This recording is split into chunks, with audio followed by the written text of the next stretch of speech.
science at the University of New Haven. She's also a Ukrainian native. And Max Seddon is with us. He is the Moscow bureau chief for the Financial Times. Elena, to you first. I know you have friends and family in Ukraine. Have you been able to touch base with them, and how are they doing? What are they telling you? Well, good morning. The situation remains very dynamic.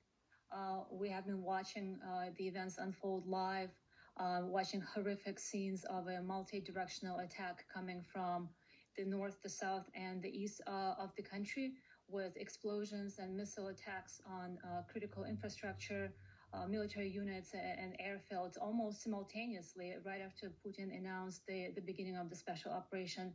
People are trying to seek cover in bomb shelters, evacuate. There's massive jams on the roads.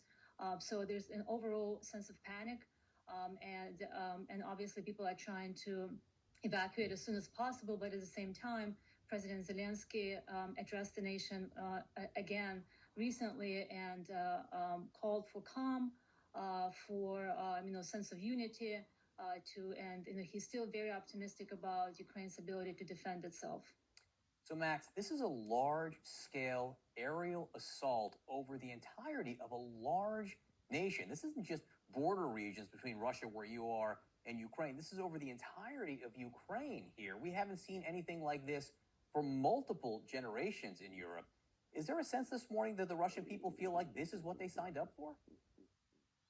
I think most Russian people are completely astonished by this, because if you can forget about ordinary people. Even a week or two ago, I would talk to people in and around the Kremlin, and they would absolutely assure me that Russia would never do this because they know that they couldn't hold the territory. Ukrainian people hate them. The Ukrainians are also supposed to be Russia's brother nation, and they can't really explain why they're killing them or why Russians are getting killed fighting Ukrainians. And now there's just this complete double think. It's completely unbelievable, where you have the Speaker of Parliament said that Ukrainian civilians had nothing to fear because Russia and Ukraine are one people, at the same time that Russia is launching missile attacks on Kiev and other major Ukrainian cities. And I think it's not a coincidence that just a few minutes ago, Russia's internet censor said it would fine and block media who reported on the war using anything other than Russian official sources, because officially this is just an operation to quote unquote liberate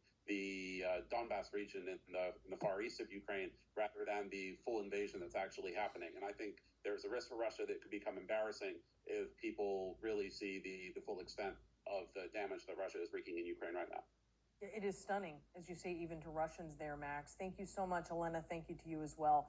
We are live on the ground in Ukraine, where our CNN teams are right now hearing explosions, so stay with us for more.